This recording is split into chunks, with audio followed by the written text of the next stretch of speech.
Vamos continuar então a nossa mensagem da semana passada. Só demos aí um tempo, mas vamos continuar mais ou menos na mesma linha, ok? Na semana passada nós falamos que o símbolo da âncora representa também o nosso eu, e quando nós estamos nos extremos, isso pode ser uma patologia, né? E que nós devemos buscar sempre o equilíbrio, né? Esse movimento curto, não esse movimento extremo, que pode ser uma patologia e pode prejudicar a nossa vida. E nós falamos também do profeta Elias, né, de algumas questões e situações que ele viveu. O profeta Elias enfrentou provações, ficou só, passou fome e sede, mas Deus o proveu em todas essas circunstâncias. Ele teve grandes desafios de enfrentar o rei, de exortar o povo, enfrentou enfermidades, o pânico, a depressão, quando ele entra na caverna, e ele então desiste do seu ministério, falando a Deus que ele não dava conta, né? E Deus respeitou a sua decisão, a decisão de Elias de encerrar o seu ministério. E ali ele foi então e ungiu o profeta Eliseu para dar sequência no trabalho.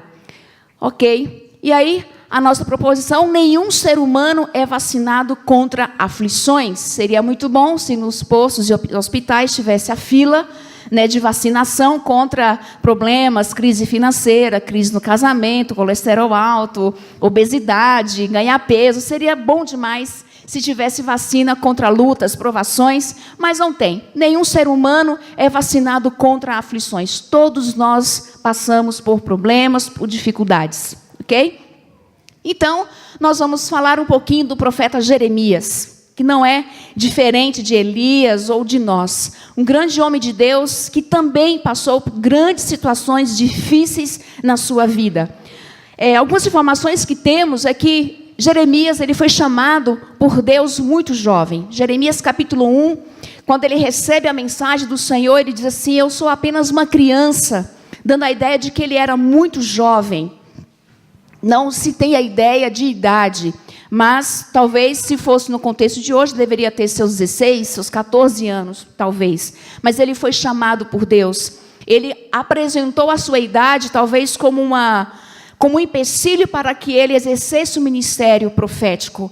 Mas Deus, então, o encoraja, dizendo que isso não era um problema.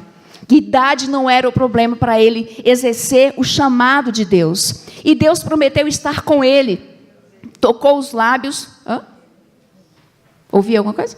Ok. Desculpa, achei que alguém tinha falado alguma coisa. Deus tocou os seus lábios, no capítulo 1, versículo 9, deu a ele ousadia e autoridade. Era o que Jeremias precisava para exercer o seu chamado, para exercer o seu ministério profético. Ousadia e autoridade espiritual.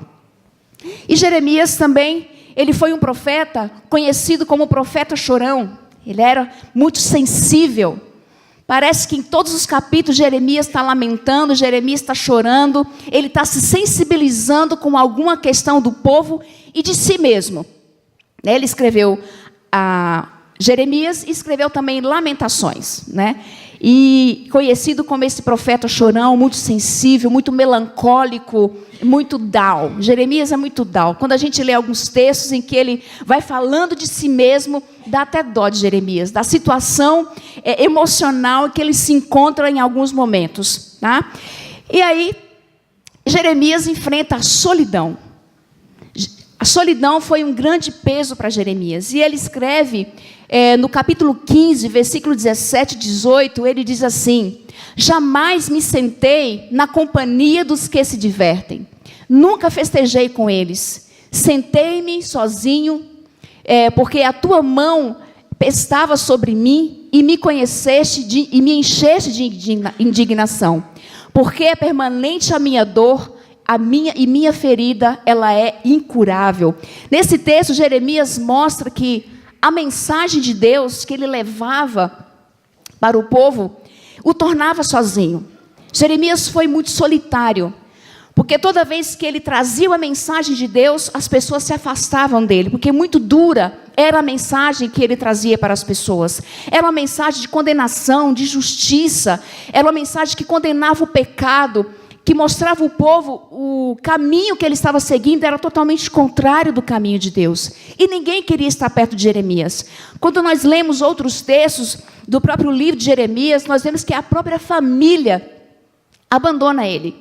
Nem a família de Jeremias quer estar perto dele. Ele foi um profeta muito solitário. E em muitos textos ele se questiona, ele se coloca sozinho, se coloca diante de Deus como sozinho. No versículo 18 ele coloca que estava sobre mim e me enchesse de indignação. E é permanente a minha dor e a minha ferida ela é incurável. Não que a dor dele fosse física, mas o que Jeremias está dizendo aqui é que ele tem consciência da inegável missão que ele recebeu de Deus. Ele tem consciência que o chamado que ele recebeu de Deus causava nele muita dor, causava nele muitas feridas físicas, emocionais. Por que físicas? Porque em alguns momentos Jeremias teve que mostrar o recado de Deus para o povo. Ele anda por dias com uma canga no seu pescoço, mostrando para o povo de Israel o jugo que eles estavam carregando. Então o profeta, ele encarnava a mensagem. O profeta, ele não só falava, mas ele vivenciava na própria pele. Assim como Elias também teve momentos de fome e sede, pela falta de chuva, sofrendo também a consequência da sua própria profecia. Com Jeremias também não foi diferente, mas ele tinha consciência de que a missão que ele recebeu de Deus era inegável. E isso o tornou um homem muito solitário. Além de solitário, Jeremias se sentiu muito cansado. Se fosse hoje, se fôssemos fazer o diagnóstico de Jeremias, ele teria entrado na síndrome de burnout. Você sabe o que é isso? É a exaustão. A pessoa ela entra em exaustão. Eu fico abismada com o tanto de nome novo que surge para patologias psicológicas e emocionais. Da vez é a síndrome de burnout, é a exaustão física, emocional, é aquele cansaço, né? Em todos os sentidos, as áreas da nossa vida. E talvez Jeremias estava cansado. Ele diz, no capítulo 20, versículo 9, não mencionarei, nem falarei em seu nome, mas um fogo arde no meu coração. Jeremias reconhece que ele está cansado. Ele reconhece que ele não quer mais viver o chamado. Ele reconhece que ele não quer mais essa missão na vida dele. Mas ele diz, um fogo arde no meu coração. E aí quando nós vemos o texto anterior, dizendo que essa é uma ferida incurável. Como se a missão de Deus que nós recebemos fosse uma ferida incurável. Não tem cura, é um peso, de certa forma, que nós vamos levar para o resto da nossa vida, enquanto vivemos aqui. Porque é uma responsabilidade muito grande, sim ou não? Viver o ministério de Deus é uma responsabilidade, né, não é, Bruna? Você abre mão de muitas coisas, da família, de amigos, da cidade, da cultura, da segurança que você tem, do idioma, das facilidades, e você abre mão de tudo e vai para um lugar totalmente novo e diferente. E muitas vezes sente-se cansado, exausto. E Jeremias não foi diferente. Às vezes eu me encontro assim, o que vai fazer hoje? Nada. Já não fez nada ontem? Mas eu não terminei ainda de não fazer nada, então vou continuar não fazendo nada. Só eu que me sinto assim de vez em quando. Comecei a fazer nada ontem, mas eu não terminei de não fazer nada. Eu preciso continuar fazendo nada. Às vezes dá uma canseira, falando, não quero fazer nada, né? Nem sei por que eu estou aqui. Às vezes nos sentimos sim muito cansados, com vontade de fazer nada, com vontade de desistir, como Jeremias. Não mencionarei mais seu nome. Senhor, eu não quero mais saber de igreja, não quero saber mais de ministério. Vou viver a minha vida tranquilo. Mas um fogo arde no nosso coração. Um fogo arde no coração do discípulo de Jesus. Daquele que quer desistir, às vezes, da célula, quer desistir da igreja, quer desistir da fé. Mas a mensagem de Deus está plantada lá no coração. E em algum momento ela arde no nosso coração e nos faz seguir em frente. Amém?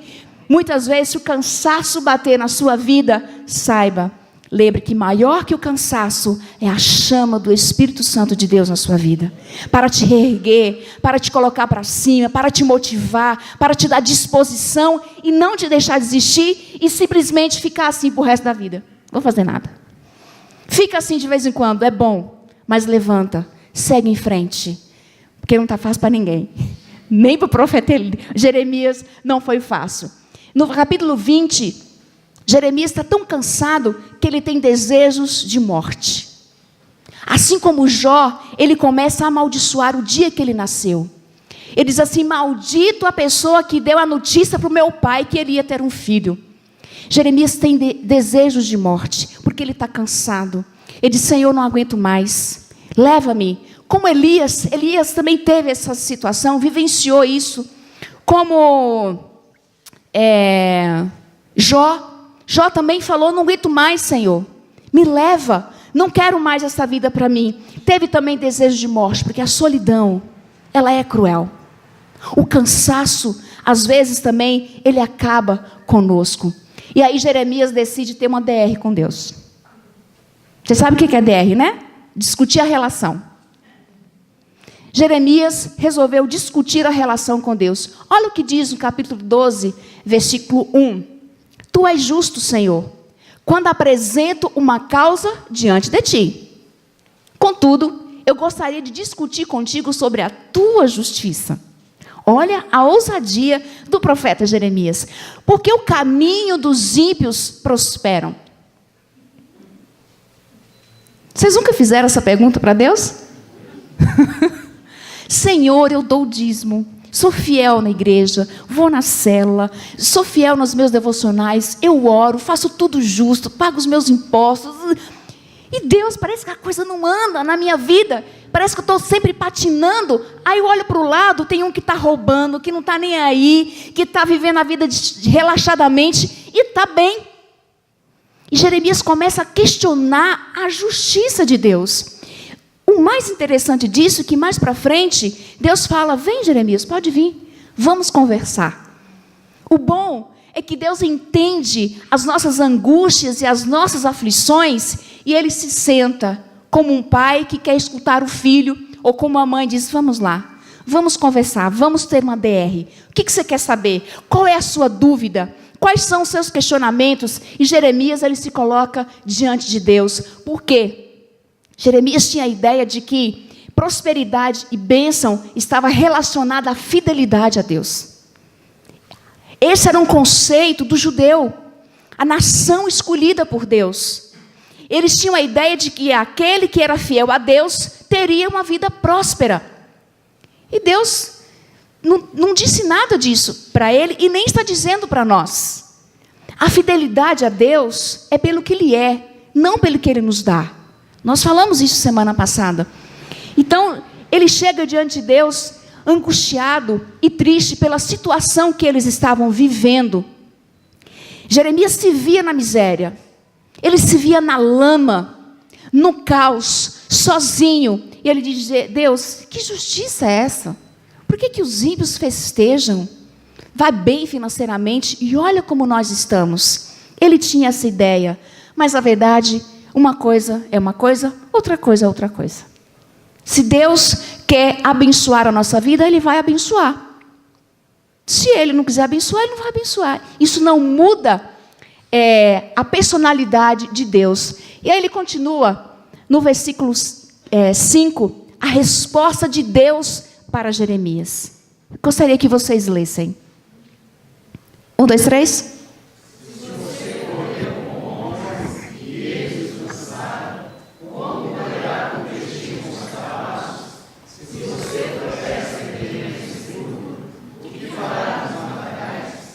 O que nós entendemos desse versículo? Lembra que é uma DR. Jeremias está discutindo a relação, a sua missão, o seu chamado, a sua vida com Deus. E ele questiona a justiça de Deus para o próprio Deus. E a resposta de Deus é essa: se você correu com homens e eles o cansaram, como poderá competir com os cavalos? Se você tropeça em terreno seguro, o que fará nos matagais? Jeremias, nessa época, estava sendo profeta de um outro povo. E Deus está dizendo para ele: se você está cansando com esse povo, com essa nação que você está sendo profeta, o que vai ser quando você ser profeta da outra nação? Que nesse momento era a nação de Israel. Se você está se cansando com tão pouca coisa, imagine quando vier uma provação muito maior. Essa é a resposta de Deus para Jeremias. Se você tropeça em terreno seguro, você está seguro. Imagine quando você entrar nos matagais. E aí Deus está dizendo para ele: se você cansa em provações menores, e nas maiores? Se você se preocupa porque seu colesterol está alto, imagine quando você quebrar a sua perna. Só um exemplo, tá, gente? Não que isso vá acontecer. É só um exemplo. E Jeremias estava na autopiedade. Em outras palavras, Deus está dizendo para Jeremias: você está cansado no treinamento? Imagine quando vier a competição. Aquele atleta que está sendo treinado pelo seu técnico. E o técnico está dizendo para ele: vamos, você não cumpriu o tempo, precisa de mais. E o atleta diz: eu já estou cansado. Mas é apenas um treino, ainda não chegou a competição. E essa é a resposta de Deus para Jeremias: você está cansando com pouco? E quando vieram muito, o que vai ser? Parece que a gente entende que a vida cristã não é para a gente molenga. É para a gente muito casca grossa, para a gente dura, porque nós passamos provações difíceis e não é todo mundo que aguenta mesmo. A vida cristã, ela exige de nós muitas responsabilidades. E aí a gente entende por que Jó amaldiçoou o dia que ele nasceu. A gente entende por que Jeremias questiona a justiça de Deus, porque não é fácil. Mas Jesus e Deus e a Bíblia nunca falou que seria fácil. Mas como nós lemos antes, tenham bom ânimo. Tem sempre um fogo ardente queimando no nosso coração, para superar não apenas o treinamento, mas também a competição. Para nós competirmos com cavalos, com coisas muito maiores, porque a nossa glória, ela é futura. Os nossos olhos estão fixos em Cristo Jesus. A nossa glória não é aqui nesse mundo. A nossa glória é na vida eterna. E é lá que nós devemos depositar a nossa esperança e a nossa fé. Amém? E não podemos deixar que nenhuma das provações, sejam elas pequenas, sejam elas grandes, venha nos fazer desanimar, desistir e parar. Mas nós podemos sim, em muitos momentos, conversar com Deus. Eu entendo que isso aqui é a oração de Jeremias. O que é a oração, se não falar aquilo que está no nosso coração? Orar é apenas dizer a Deus o que tem no nosso coração.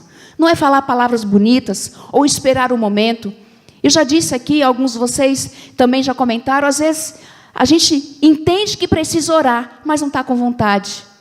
E nós falamos: Deus, não estou com vontade de orar, mas eu estou aqui não porque eu quero, mas porque eu preciso. E muitas vezes nós fazemos aquilo que é preciso fazer, não somente aquilo que nós queremos fazer. Então, acabou Jeremias. Jeremias teve uma discussão com Deus, enfrentou solidão, cansaço. E nós vamos falar um pouquinho de Ana. Não sei se vocês lembram de Ana, mas Ana foi uma mulher também incrível, de uma experiência que tem grandes lições para nós. Porque que nenhum ser humano é isento de passar por tribulações, não foi diferente com nenhum dos outros que já falamos, também não foi diferente de Ana. E aí tem o texto em 1 Samuel, capítulo 1, versículo 1 e 6, que diz assim: havia certo homem chamado Elcana. Ele tinha 2 mulheres. Uma se chamava Ana e a outra Penina. Penina tinha filhos, Ana, porém, não tinha. Todos os anos, Elcana subia de sua cidade a Siló para adorar e sacrificar ao Senhor dos Exércitos. No dia em que Elcana oferecia sacrifícios, dava porções à sua mulher, Penina, e a todos os filhos e filhas dela. Mas a Ana dava uma porção dupla, porque a amava, mesmo que o Senhor a houvesse deixado estéril. E porque o Senhor a tinha deixado estéril, sua rival a provocava continuamente a fim de irritá-la. Isso acontecia ano após ano. Ano após ano, Ana sofrendo com as humilhações e as pirraças de Penina. Você imagina uma mulher querendo tripudiar em cima da outra, que situação caótica. Não quero nem imaginar. Sempre que Ana subia à casa do Senhor, sua rival a provocava, e ela chorava e não comia. Ana ficava emburrada no canto. Eucana, seu marido, lhe perguntava: Ana, por que você está chorando? Por que não come? Por que está triste? Será que eu não sou melhor para você do que 10 filhos? Cara... É o cara, né? Sou melhor para você do que 10 filhos. Olha, ele realmente era um maridão. Certa vez, quando terminou de comer e beber, Ana se levantou e, com a alma amargurada, chorou muito e orou ao Senhor. E fez um voto dizendo: ó Senhor dos exércitos, se tu deres atenção à humilhação de tua serva, te lembrares de mim e não te esqueceres de tua serva, mas lhe deres um filho, então eu o dedicarei ao Senhor por todos os dias de sua vida, e o seu cabelo e a sua barba nunca serão cortados. Isso aqui era um sinal do nazireu, de que a pessoa era escolhida e consagrada a Deus. Não fazer a barba e não cortar os cabelos era o sinal de que ele era consagrado especificamente, totalmente ao Senhor. E Ana fez esse voto. E aí ela continua: enquanto ela continuava a orar diante do Senhor, Eli observava a sua boca. Eli era o profeta, era o sacerdote do templo na época. Como Ana orava silenciosamente, seus lábios se mexiam, mas não se ouvia a sua voz. Então Eli pensou que ela estivesse embriagada e lhe disse: até quando você continuará embriagada? Abandone o vinho. Ana respondeu: não se trata disso, meu senhor. Sou uma mulher muito angustiada. Eu estava derramando a minha alma diante do Senhor. Estou orando aqui até agora por causa de minha grande angústia e tristeza. Eli respondeu: vá em paz, e que Deus, o Deus de Israel, lhe conceda o que você pediu. Então ela seguiu o seu caminho, comeu.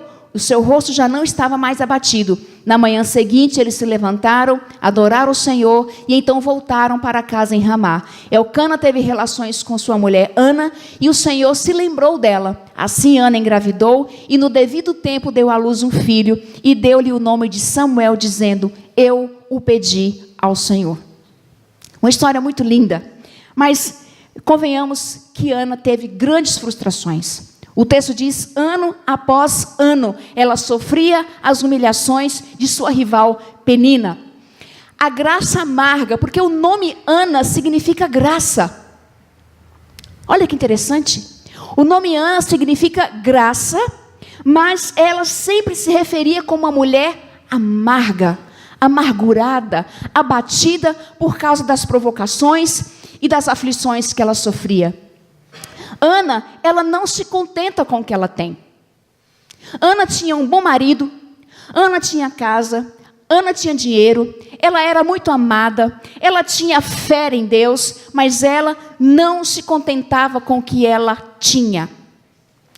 Só Ana não se contenta com o que tem. Né? Só Ana, isso não acontece hoje, isso não acontece com a gente. Ela não se contenta com o que ela tem. Se fosse hoje, ela poderia ter uma boa profissão, reconhecimento, status social, respeito, um bom carro, mas ainda assim, Ana não estava feliz. Antes, ela foca no que ela não tem. E como o foco de Ana estava no que ela não tinha, obviamente ela vivia triste e amargurada. É lógico, porque se eu dou foco no ruim, eu vou sentir o quê? Emoções ruins e desagradáveis. Mas quando eu coloco o meu foco naquilo que é bom e me contento com aquilo que eu tenho, eu vou me sentir bem. Mas Ana, ela estava amarga porque ela focava no que ela não tinha. Esse filho virou uma fixação para ela. E muitas vezes isso acontece conosco. Nós ficamos amargos porque focamos no que não temos. Por quê? Porque nós estamos sempre desejando coisas novas. E ora, a gente deseja aquilo que a gente não tem. Sim ou não? Eu não desejo ter um Classic porque eu já tenho um Classic. Desejo ter um carro que eu não tenho. Melhor, de preferência. A gente deseja ter algo que a gente não tem ainda. E a partir do momento em que eu adquiro aquilo que eu não tenho, eu me satisfaço. E aí eu quero outro. É óbvio. E aí quando eu tenho aquele outro, eu me contento. Daqui a um tempo eu quero outro. E aí vai. É o carro, é a roupa, é o sapato, é o celular, é a televisão. E daí por diante. Nós estamos sempre focando no que nós não temos. Principalmente na nossa sociedade consumista, que cria necessidades. E aí, quando você compra aquilo que você viveu muito bem, obrigado, até agora, você fala assim, como eu vivi até agora sem isso? Né? Como a gente viveu tantos anos sem celular? Gente, que coisa absurda! Mas Ana estava focando no que ela não tinha. E se esquecendo de que ela tinha grandes coisas. De que ela era uma mulher abençoada. E aí, Ana, quando os planos não dão certo, Ana não tinha o tão sonhado filho, esse desejo se torna uma fixação. Se torna uma questão doentia para Ana. E a Ana se sentia muito humilhada, debochada, provocada, e isso a deixava uma pessoa vulnerável. Por quê? Porque ela tinha ciúmes, tinha tristeza, tinha raiva, e aí por diante. Mas Ana, ela tinha um endereço certo. Nós não vemos em nenhum lugar Ana revidando. E olha que o texto bíblico, ele não esconde as mazelas humanas. A Bíblia não esconde nossos defeitos, nossas limitações, nossos pecados. Nós não vemos Ana revidando. Nós não vemos Ana reclamando.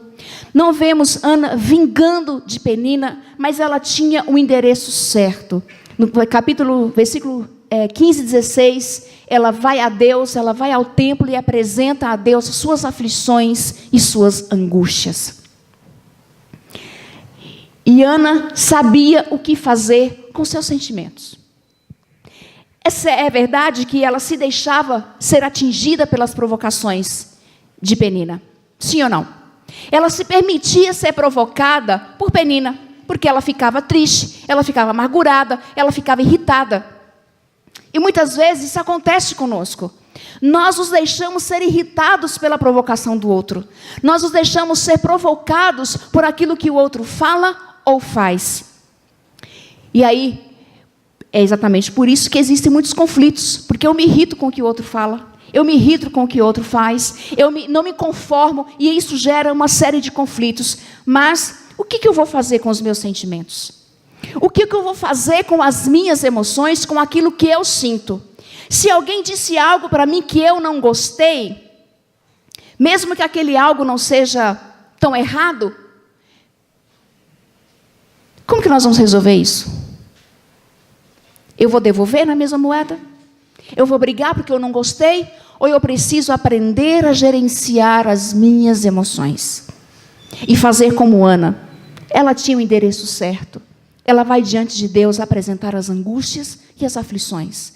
Porque Ana entendia que a sua causa, o seu problema, aquela angústia que ela tinha, ninguém poderia resolver para ela.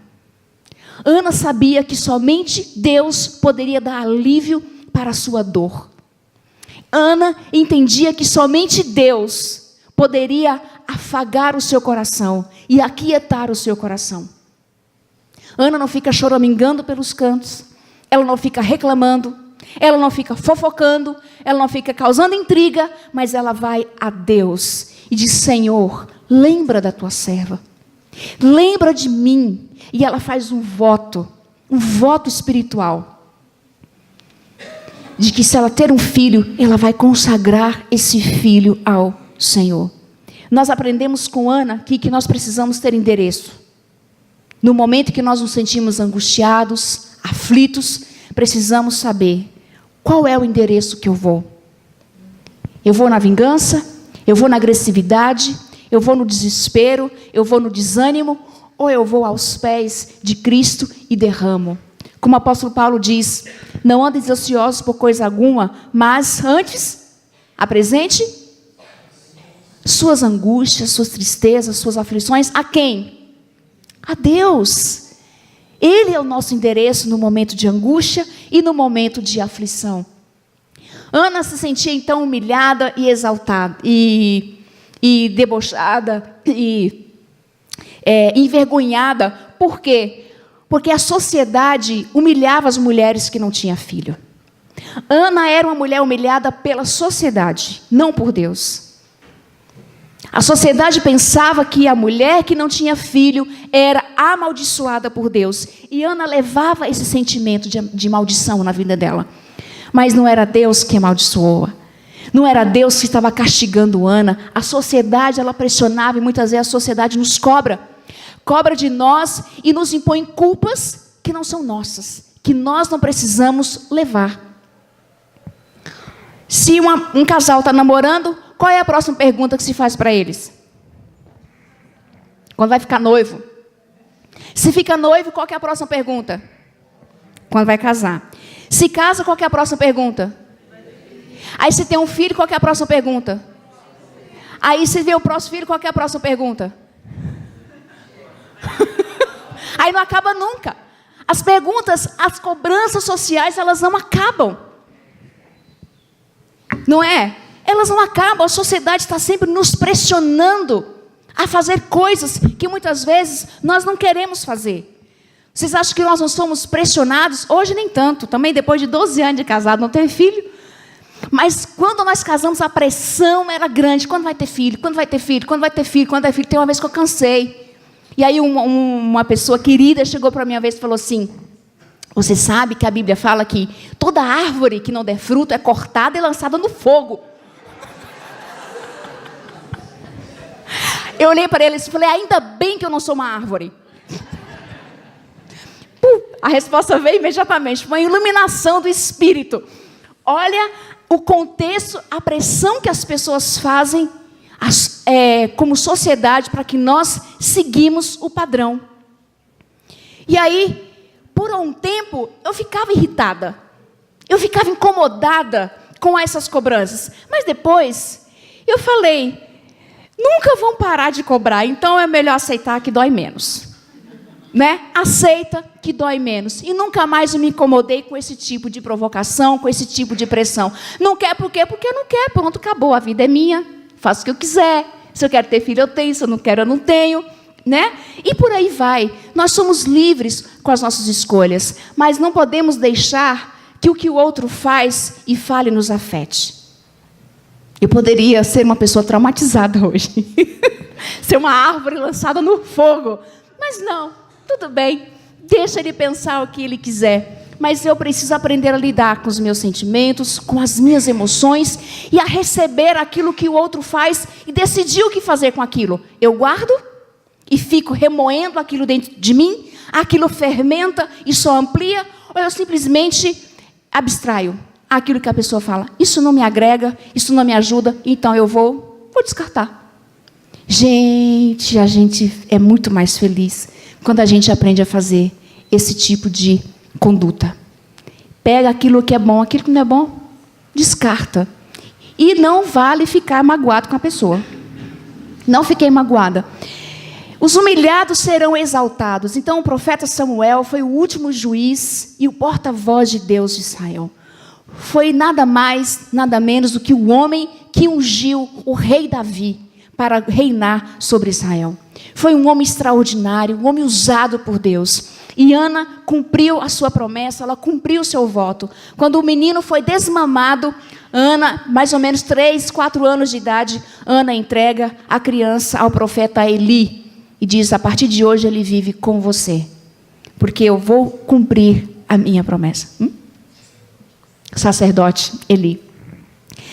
Mas nenhum ser humano é vacinado contra aflições. Ana também passou por seus momentos de frustrações, sabendo que ela entendia aonde ela precisava ir nos momentos de angústias e de tristezas.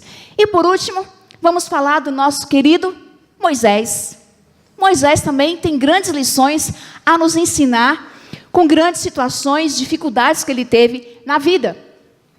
Moisés foi educado em toda a sabedoria dos egípcios e veio a ser poderoso em palavras e obras. É o que diz em Atos 7, versículo 22. Foi educado em toda a sabedoria do Egito e veio a ser poderoso em palavras e em obras. Não preciso falar sobre Moisés, acho que a maioria daqui conhece um pouco da história desse grande líder de Israel. Só que Moisés teve muitos medos e muitas inseguranças. Teve momentos na vida de Moisés que ele também queria desistir e não aceitar ao chamado de Deus. Êxodo capítulo 4, versículo 1 diz assim: Moisés respondeu: e se eles não acreditarem em mim, nem quiserem me ouvir e disserem, o Senhor não lhe apareceu. Só voltando um pouquinho, lá no capítulo 3, quando ele vê a sarça ardente, e ele se aproxima para ver o que está acontecendo, e Deus chama Moisés para falar com ele. E Deus fala para Moisés que vê o povo sofrendo com a escravidão no Egito. Ia tirar o povo daquela situação e estava levantando, então chamando Moisés para essa missão. E Moisés fala para Deus: Deus, quem sou eu? Quem sou eu para falar ao faraó? E aí Deus fala: você vai falar, eu estarei com você, eu vou te guiar, eu vou até com você, estarei contigo, não precisa você ter medo. E Moisés, ele teve medos e inseguranças, e aí Deus fala para ele: você também vai falar com os líderes do povo e vai conversar com eles sobre esse meu projeto, sobre esse meu plano de tirá-los do Egito e levá-los para o deserto para adorar e sacrificar em adoração a mim. E aí Moisés então faz essa grande indagação: e se eles não acreditarem em mim? Moisés teve medo, Moisés estava inseguro. Por quê?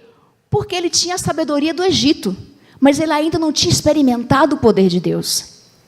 Moisés ainda não tinha conhecimento de como era o agir de Deus. Porque Moisés foi educado no Egito, ele sabia do que os magos e os mágicos eram capazes de fazer. As ilusões que eles faziam para atrair o povo e para enganar o povo. Ele sabia disso, fala: Senhor, como que eu vou diante de Faraó? Como que eu vou diante dos líderes do Egito? Como que eu vou diante dos líderes de Israel? Quem sou eu? Mas Moisés tinha passado e vivido muito tempo dentro do templo de Faraó. Ele conhecia muito da sabedoria dos egípcios, mas ele sabia quase nada do poder de Deus. Por isso ele teme, por isso ele tem medo. Era algo muito novo, e o novo nos dá medo, sim ou não? Claro, se você está saindo de uma empresa e vai para outra, se não dá aquela ansiedade, você está trocando o certo pelo duvidoso, porque onde você está seguro. Mas e aonde você vai? Você tem 30 dias de experiência, e se não der certo? E se der algo errado? E se não gostarem de mim? É óbvio que o novo vai trazer muitas inseguranças para nós, tanto na empresa quanto em outros âmbitos, em outras áreas da nossa vida. Então Deus fala para Moisés para usar uma vara. E é muito interessante que Deus vai falando para Moisés, ele vai justificando. Deus vai falando, Moisés vai justificando. Deus vai falando e Moisés vai justificando. Até um momento parece que Deus perde a paciência com Moisés, fala: está vindo aí seu irmão Arão, e ele vai falar diante de Faraó por você, e leva essa vara, porque essa vara aqui foi a vara que se transformou em cobra, e foi essa vara, através dela, que Moisés operou muitos milagres. A vara então ela representava a garantia da presença de Deus, e no passado tempo essa vara tinha tanta conexão com Moisés, que mais para frente o texto fala que ela começou a brotar na ponta.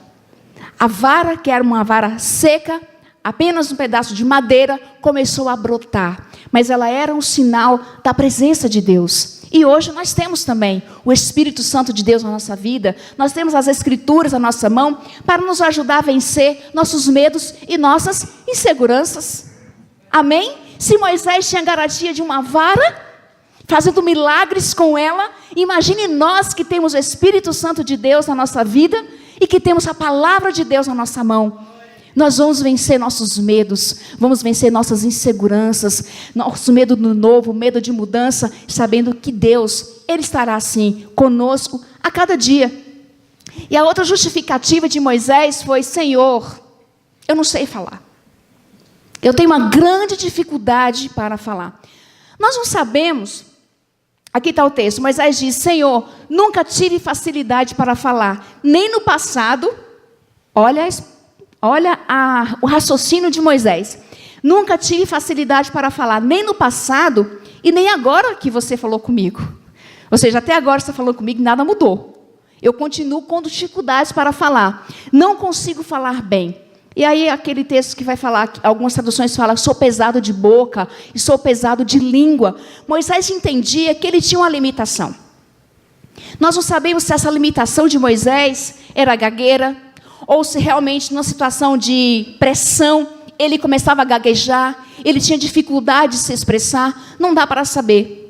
O que o texto está dizendo é que Moisés tinha uma certa dificuldade para falar, limitações e fraquezas. Só que parece que era mais uma desculpa de Moisés para não aceitar o chamado do que realmente uma dificuldade que ele tinha. Porque lá em Atos vai falar que ele foi um homem poderoso em palavras e obras. Parece que Moisés estava mais com falta de fé, mas ele entendia suas limitações e suas fraquezas. Só que limitação e fraqueza não é um problema para Deus. Estava conversando com a Bruna antes, né, Bruna? Problema para falar não é problema para Deus. Pode ser um probleminha para você, mas Deus vai capacitar. Deus vai guiar. Deus vai direcionar. Todos nós temos nossas limitações e as nossas fraquezas, mas isso não é um problema para Deus, gente. Quando nós colocamos isso diante de Deus, Ele vai nos ajudar. Olha no que deu Moisés. Líder, quantos milhões de habitantes tem no Brasil hoje? 206 bilhões? Milhões. 200 bilhões é no mundo, né? 206 milhões de pessoas. Agora você imagina um homem liderar 206 milhões de pessoas no deserto. Tem que ser muito cacique. Tem que ser muito firme naquilo que fala. Mas ele superou suas fraquezas e suas limitações, seus medos e suas inseguranças. E aí em Atos vai falar que ele foi poderoso em palavras e em obras. E 2 Coríntios vai falar que o poder de Deus, ele se aperfeiçoa na nossa fraqueza. É quando sou fraco que eu sou forte. Temos dificuldades, todos nós temos, em todos os lugares, em todos os ambientes. Mas não nos esquecemos que o poder de Deus está sempre aí para nos fortalecer, para nos ajudar, para nos guiar e para se manifestar na nossa fraqueza. E Moisés teve alguns colapsos nervosos também. E é interessante que, olha o que diz esse texto. Você pode ler para mim? 1, 2, 3.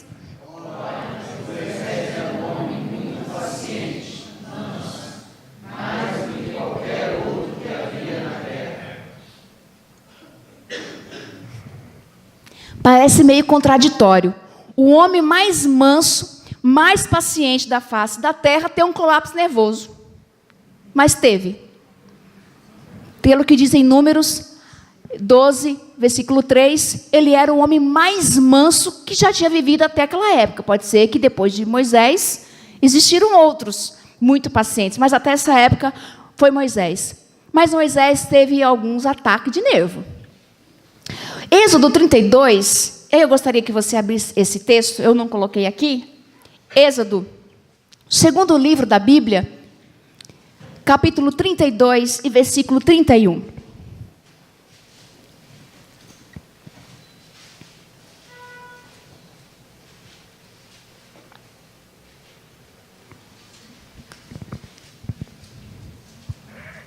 Êxodo 32, versículo 19 ao 31.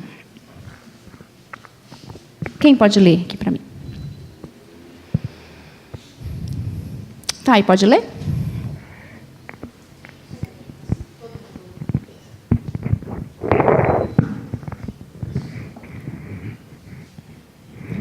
E aconteceu que, chegando Moisés ao arraial e vendo o bezerro e as danças, acendeu-se-lhe o furor, e arremessou as tábuas das suas mãos e quebrou-as ao pé do monte.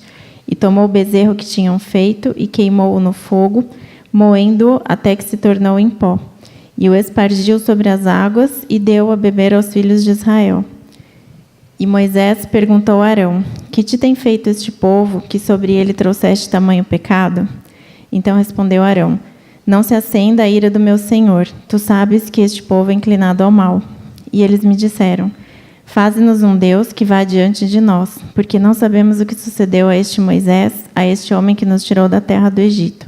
Então eu lhes disse: quem tem ouro, arranque-o.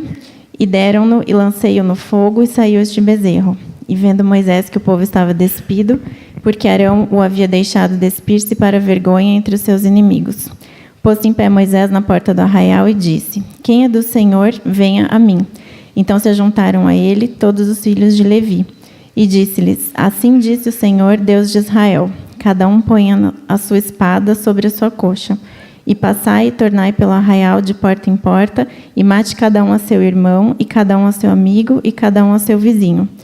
E os filhos de Levi fizeram conforme a palavra de Moisés, e caíram do povo aquele dia uns 3.000 homens. Porquanto Moisés tinha dito: consagrai hoje as vossas mãos ao Senhor, porquanto cada um será contra o seu filho e contra o seu irmão, e isto para que ele vos conceda hoje uma bênção. E aconteceu que no dia seguinte Moisés disse ao povo: vós cometestes grande pecado. Agora, porém, subirei ao Senhor. Porventura farei propiciação por vosso pecado. Assim tornou-se Moisés ao Senhor e disse: ora, este povo cometeu grande pecado, fazendo para si deuses de ouro. Agora, pois, perdoa o seu pecado, senão risca-me. Peço-te do teu livro que tens escrito. É muito interessante porque, se nós lermos um pouco antes esse texto, quando Moisés está no monte, falando com Deus, Deus é quem está irado com o povo. E Deus vai falar para Moisés assim: eu vou destruir todo mundo. E Moisés fala: não, Senhor, você não vai destruir todo mundo, o povo que o Senhor tirou do Egito. O que os egípcios vão pensar? Que você tirou esse povo do Egito de lá para matar no deserto? Não, se você for matar esse povo, você vai riscar o meu nome do livro. E aí Deus falou: então tá bom, Moisés, então não vou matar. E aí logo em seguida, houve-se um grito de júbilo no acampamento. E Josué, que era o assistente de Moisés, fala assim: há grito no acampamento. E aí onde começa o texto. Moisés então desce o monte para ver o que estava acontecendo. Com a taça, com a tábua dos mandamentos pendurada. Agora que esse povo vai ser um povo lindo. Quando ele chega embaixo no pé do monte, que ele vê o bezerro de ouro, Moisés tem um ataque de nervo, arrebenta a tábua de pedra, parte em frangalhos, pega o bezerro de ouro, derrete, moe o ouro, põe na água e bota o povo a beber a água com pó de ouro. Olha que coisa chique. Bebendo água dourada, folheada a ouro. Que chique. Moisés manda o povo beber água suja. Mas o que Moisés estava querendo com essa informação? A partir do momento que Moisés ele quebra a tábua da lei, ele está dizendo: Deus está rompendo com vocês a aliança. Porque Deus não faz aliança com idólatra. Deus não faz aliança com prostituto. Por que essa figura? Quando nós formos mais para frente, nós vamos ver que uma das consequências para o adúltero era beber água com pó de ouro, para que a sua barba e sua boca ficasse marcada como um sinal de que ele estava sendo infiel. E é exatamente o que Moisés faz com o povo. Vocês vão ficar marcados de ouro dourado para mostrar que vocês são adúlteros, que vocês estão adorando outros deuses, estão sendo infiéis ao Deus de Israel. Moisés, então, ele quebra as tábuas no sinal de que Deus também está quebrando a aliança de Deus para com o povo. E aí ele manda matar todos os idólatras. Gente, isso aqui é pavoroso. Mas quando ele manda matar os idólatras, significa que ele está acabando cortando o mal pela raiz. Nós estamos num contexto do Antigo Testamento, entende? Mas ele estava querendo limpar aquele povo da idolatria, da corrupção e da maldade que eles estavam cometendo. Moisés, ele era um homem manso, mas ele não era sonso. Mansidão não tem nada a ver com sonsice. O fato dele ser paciente não significa que ele tinha que ser tolerante a tudo. Não. Moisés teve ataque de nervos, ele teve atitudes extremas, mas não equivocadas. Quando nós lemos Mateus 21, versículo 12, quando Jesus entra no templo e que vê todo mundo vendendo, fazendo câmbio, fazendo uma mercenaria do templo, o que Jesus faz? Gente, pelo amor de Deus, não faz isso aqui. Vocês não leram lá no Antigo Testamento, lá na lei, que não se pode vender coisa dentro do templo. Jesus chegou rodando a baiana, velho. E virando mesa, e chuta a cadeira, e pega chicote, e dá para lá, só vê bezerro correndo para todo lado, galinha voando, e a cocorocó para todo lado. Não, Jesus chegou arrebentando tudo. Atitudes extremas, mas não equivocadas. E muitas vezes nós precisamos desses ataques de nervo para atitudes extremas, mas não para atitudes erradas. É lógico. Tem certas situações que exigem de nós isso. Só que em Números 20, versículo 10 e versículo 11, você pode abrir aí também na sua Bíblia, Números 10. Eu vou falar para ser mais rápido, porque o tempo já está indo. É o momento em que o povo está reclamando de Moisés pela falta de água. O povo está com sede. Está reclamando, está queixando de Moisés. E Deus fala para Moisés e Arão: reúne o povo, reúne a comunidade e fala com a rocha. Por quê? Momentos antes, um tempo antes, Deus fala para Moisés uma situação muito parecida, que o povo estava com sede, e Deus diz a Moisés: reúne o povo e toca na rocha para dela sair água. E nesse momento Deus faz diferente com Moisés. Reúne o povo e fala com a rocha. O que Moisés faz? Reúne o povo, briga com o povo, seu monte de rebelde, e mete a vara na rocha. Dá duas chapuletadas na rocha. A água saiu. Mas qual foi a consequência? Moisés desobedeceu a Deus. A sua atitude foi extrema, mas foi desobediente. Qual foi a consequência de Moisés pela sua desobediência? Vocês lembram? Moisés só viu a terra prometida de longe. Ele não entrou na terra prometida. Porque foi falta de fé. Moisés se deixou levar pelo seu nervosismo, pela sua raiva, pela sua indignação. Lógico, ele é humano. Ele é humano, ele também erra. Mas Moisés também sofreu consequências de sua desobediência a Deus. E Moisés então entendeu que tudo que eu faço, e tudo que ele fez, que ele fazia, tinha consequências. Nós precisamos, então, medir o que nós fazemos. Às vezes, tem atitudes extremas, certas, sim, mas às vezes tem atitudes extremas que são equivocadas e que trazem grandes consequências, e consequências ruins para a nossa vida. Amém? A gente pode ter ataque de nervo? Pode. Só não pode desobedecer a Deus. Ataque de nervo a gente pode, porque nós somos humanos, nós erramos e nós falhamos. E aí tem um videozinho que eu quero mostrar para vocês, dizendo que não deixe as aflições, os problemas, as frustrações, os medos, tirar a sua alegria e a sua vontade de viver. Vamos ver. Ah, meu Jesus. É o mesmo vídeo da semana passada. Será que não vai passar de novo? Não é possível. Vamos ver. Dá um play aí.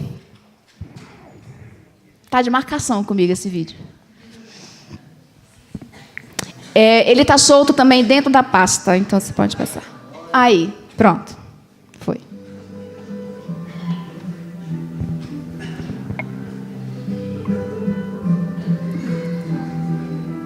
Tira o mouse do meio.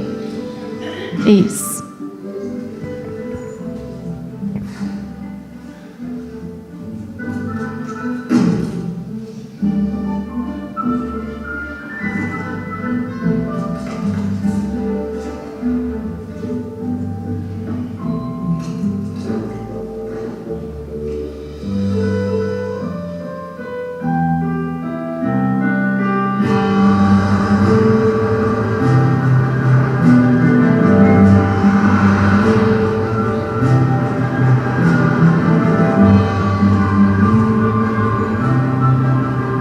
Observa as cores, a postura das pessoas.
Acabou, não?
Ok.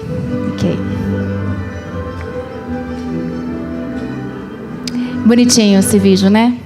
Não podemos, não sei se vocês perceberam, mas dependendo da situação, ele mudava de cor. Ele ficava cinzento, depois ficava amarelo. O que nós aprendemos para concluir aqui? Não podemos deixar que as tribulações tirem a alegria da nossa vida, roube a alegria da nossa casa, tire o tempo do relacionamento, da alegria de estar com o filho, com o pai, com a mãe, com as pessoas, e não viver na massa, não viver como todo mundo. Amém? Mas, como Jeremias, lembrar que sempre tem um foguinho que está ardendo, que está queimando lá dentro no coração, que nos faz manter vivos. Vamos colocar em pé, vamos orar, vamos cear ao Senhor. Já convido os diáconos aqui também. Já